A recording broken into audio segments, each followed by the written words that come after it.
माता दी भक्तों, आप सभी को शारदीय नवरात्रि की हार्दिक शुभकामनाएं। नवरात्रि का त्योहार शक्ति और समर्पण का प्रतीक होता है।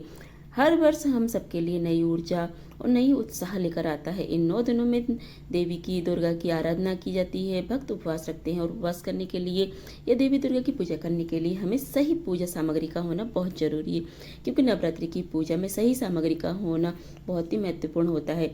अक्सर हमें पूजा करते समय लगता है कि कोई महत्वपूर्ण सामग्री छूट गई है। इसलिए आज की इस वीडियो में आप जानेंगे पूजा की सभी सामग्री जो कि बहुत ही महत्वपूर्ण हमारे पूजा को सफल बनाएगी।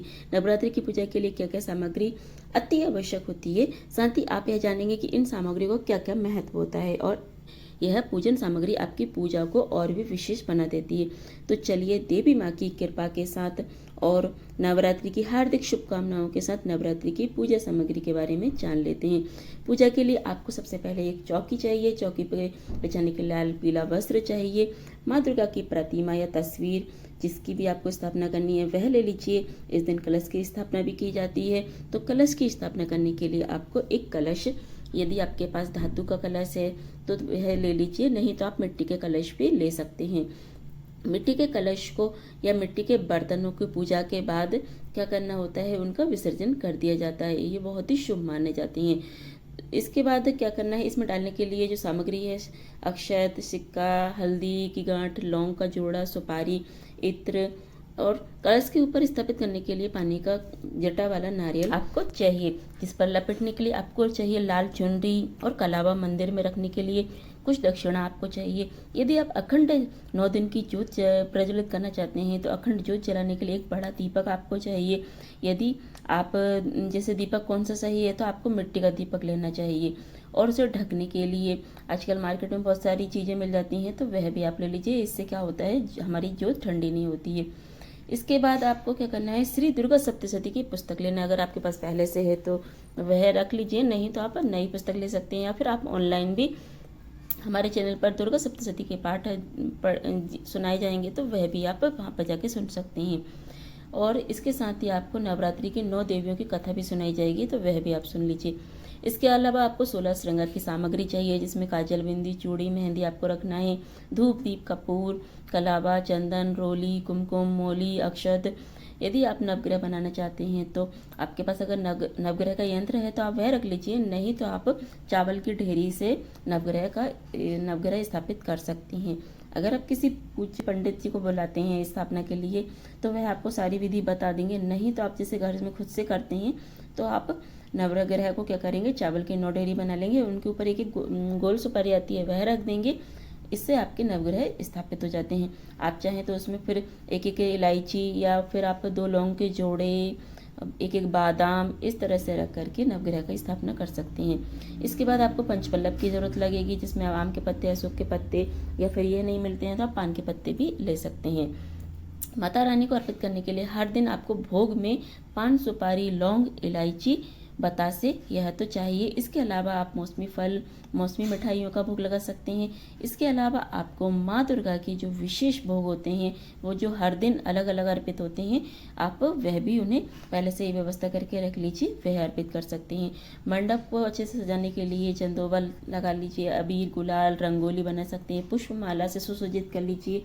कोशिश करें कि आप आर्टिफिशियल चीज़ें ना लगाएं, आप जो प्राकृतिक चीज़ें रहती हैं, यानी कि जो ताज़े फूल रहते हैं, वह पत्ते रहते हैं, वह ले सकते हैं।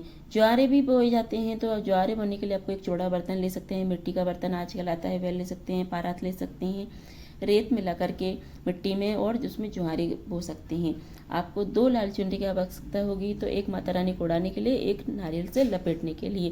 पहले दिन की पूजा में परिवार के सभी सदस्यों को अपने हाथ में मौली यानी कलावा लपेटना चाहिए। कलावा आपके पास होना चाहिए। और हवन सामग्री, पूजा की सामग्री में हवन सामग्री भी जरूर रख लीजिए। वैसे तो नवरात्रि के पूरे 9 दिन ही हम अपने हवन करते हैं, जिसे अग्यारी कहते हैं, और अंतिम दिन विशेष रूप से हवन किया जाता है। इसलिए हवन सामग्री आपको मार्केट से मिल जाएगी, आप उसे भी पूजा सामग्री में ज़रूर रखें। नवरात्रि की पूजा में शुद्धि करने के लिए आपको गंगा जल की विशेष आवश्यकता होती है, तो इसलिए गंगा जल भी आप पूजा सामग्री के साथ ज़रूर रखें।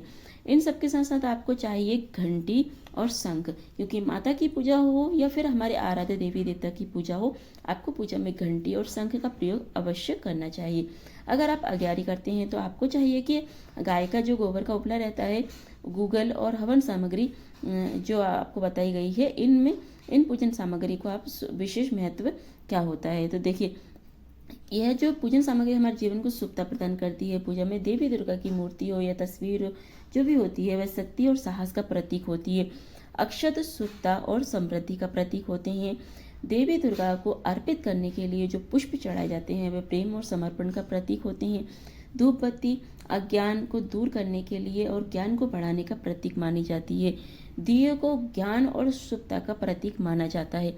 माता भगवती की पूजा में दीप जलाने के लिए आप यदि हो सके तो तेल की बजाय गाय के घी का प्रयोग करें। घी देवी दुर्गा की पूजा के लिए अत्यंत आवश्यक माना जाता है, जो कि शुद्धता और पवित्रता का प्रतीक माना जाता है। कुमकुम को शक्ति और साहस का प्रतीक माना जाता है। चंदन शुद्धता और पवित्रता का प्रतीक होता है, और जो नैवेद्य हम माता रानी को अर्पण करते हैं वह भक्ति और समर्पण का प्रतीक होता है। इन सामग्रियों का महत्व नवरात्रि की पूजा में बहुत ही विशेष और सुफल देने वाला माना जाता है।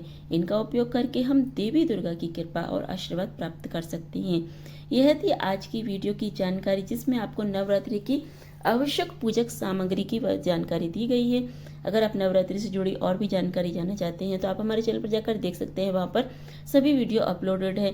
नवरात्रि के शुभ मुहूर्त के बारे में, कलश स्थापना की पूजा विधि के बारे में, और नवरात्रि की जो सुबह और शाम की पूजा होती है उसकी भी जानकारी आपको हमारे चैनल पर दी गई है, वहाँ पर जाकर आप देख सकते हैं। और भी आने वाली वीडियो में आपको नई नई जानकारियाँ दी जाएंगी, जिससे आपकी पूजा में कोई भी आपकी त्रुटि ना हो और आप अपनी नवरात्रि की पूजा अच्छे से कर सकें। चलिए फिर मिलते हैं अगली वीडियो में अगले उपाय, अगली जानकारी के साथ। जय माता दी भक्तों।